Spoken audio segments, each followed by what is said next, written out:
After my sixth laser session, I started to notice more hair than usual and it started to freak me out. In this video, I'm going to share with you body hair removal methods that range from budget friendly all the way to pocket heavy and which of them is actually worth it. Hi everybody, I am Lekh Uthaiya, your Femina Miss India Punjab 2022. I am a model, a content creator and the pageant coach at Electra, which is a pageant training and modeling institute. If you have been wanting to take one-on-one sessions, now is the time, as we are currently offering sessions for your walk, your talk, your posing, your personal branding. During the audition phase of Femina Miss India, I saw top 5 contestants from Andhra Pradesh, from Himachal Pradesh, from Jharkhand, as well as the reigning Miss India Kerala who has taken sessions with me. So make sure you do not wait till the last minute, as Miss Universe season is very much here and Miss Teen Universe is also coming up.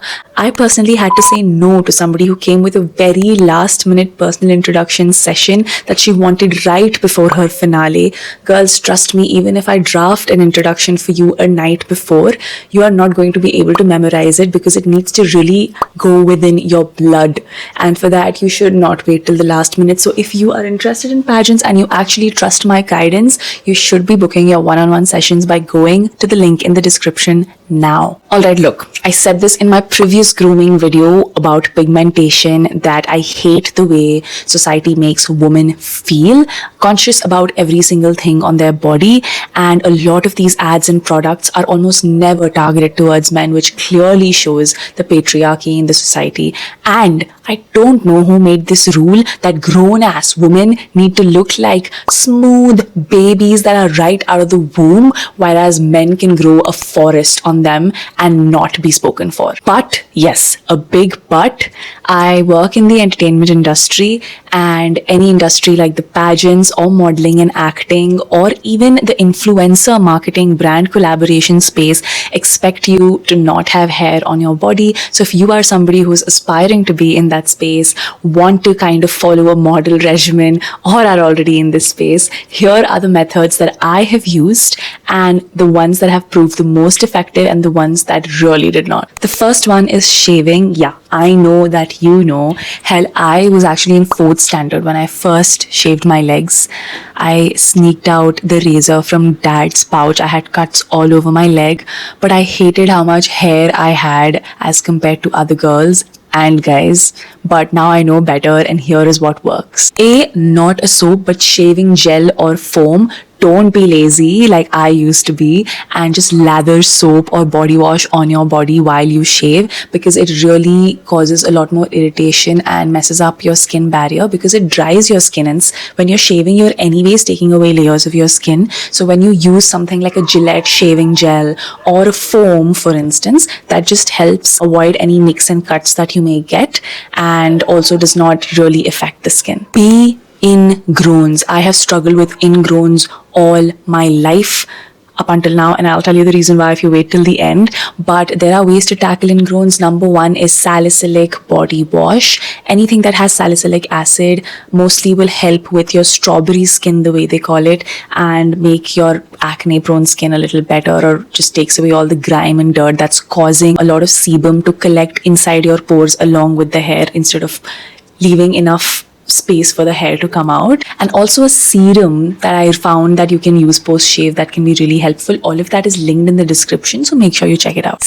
Do not use a razor for more than 2 uses, especially if you're using a full body. I don't think you should use it more than once, because we underestimate how important sharpness of the blade is and how much it can avoid ingrown and razor burns, etc. And also don't fall for this tactic of women razors. They just aren't as good as men's razors because we need more precision so that the hair cuts as close to the root as possible. A pro tip which I learned very late in life is to first shave towards the direction of your hair. So wherever your hair is growing, you shave towards it once so that there is a cut, and then shave against it, and never shave on dry skin. Of course, it has its pros and cons. The pros are it's beginner friendly, it's budget friendly, anybody can start doing it, and it's quick. It's before you want to go out and you suddenly see some hair growth, and it's quick to tackle.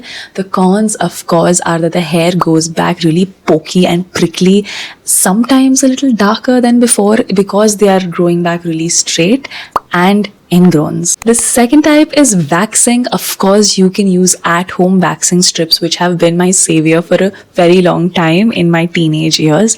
If you do not want to go to regular salon visits and don't want to spend too much, waxing strips help just as much, the ones that you rub between your hands and then use it. But you need to have great pain tolerance to be able to rip off the strips from your skin. So of course, a salon in general does it quicker, and if you can put in that amount of time, yes. But if you're in a time crunch, you live in a hostel, salons are really far, wax strips are your way to go. The third type is epilator. This has been my holy grail ever since I started my 12th all the way till the end of my MBA. I used to use the Philips epilator, and the pros of it, of course, is that it really plucks hair from the root. So the hair doesn't grow back as fast as it would in any of the other departments. And like I said, I studied in a hostel, etc. So it just saved me a lot of salon visits. But the cons, number one, that it's noisy. It literally makes like a construction kind of sound.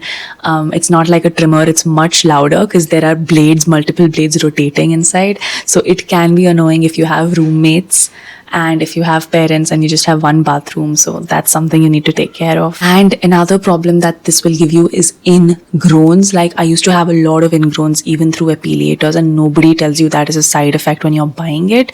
They just put an Alia Bhatt face in front of it and you think, oh my god, I will have smooth skin like her.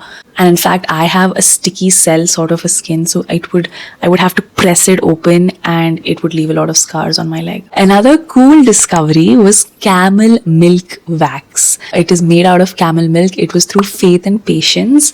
It's very cool. You just have to mix it with water, regular water, apply it on your skin for 10 minutes and just wipe it off, and it actually is very effective. The pros of this is that it is painless, it does not get any ingrowth after, but the con is something that is personal to you because it is messy. It's a messy affair. You need to take a cloth, like a thick cloth, to wipe that powder off after putting water. It is also very pungent and smelly. Like I remember I'd gone to a friend's wedding in Uttarakhand and I stunk up the whole bathroom by taking my wax there, and nobody could go in after that.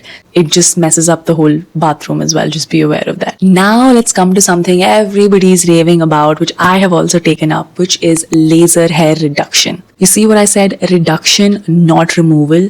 For some reason, I also wasn't fully aware while taking it that it doesn't completely stop your hair growth. It just reduces it. I basically found it at this place called Bodycraft. They were running an offer where they were giving it at 80k for a Women's Day offer, and it was expiring soon. I took it on like a 0% EMI, which I paid for the entire year. And it had 8 sessions. But here's the thing that they don't tell you. Your body, they might do the first session from head to toe. I took full body laser. They might do it at once. After that, certain parts of your body, hair will grow faster than the other. So they cannot do laser on the whole body unless they can see proper growth so that they can understand what kind of radiation to give you. So for example, underarms, bikini, legs, hair there grows faster than hair on your hands or your back, etc. The biggest red flag during my time is because they were trying to get as many customers in this sale. I had no consultation. I didn't have a doctor who actually saw my body and saw the hair growth or the texture of hair. Where is it thick? Where is it just peach fuzz kind of thin? So there was no instruction given. I straight up just started with my sessions without any patch test. Before I tell you my nightmare, I will also tell you what really worked. Legs. I used to have the kind of hair where I would have 3 pores side by side and hair growing from them at once, and that's all over the leg. So going from that to having no hair on my leg and actually having it silky smooth, it's unbelievable. Underarms also is something it works really well in. Your bikini area also, if you can take the radiation, it works really well in. What people don't tell you is paradoxical growth. A lot of girls who get the wrong radiation because the laser people somehow use the wrong machines. I'm not sure why it happens. Maybe it's your skin reacting to that radiation.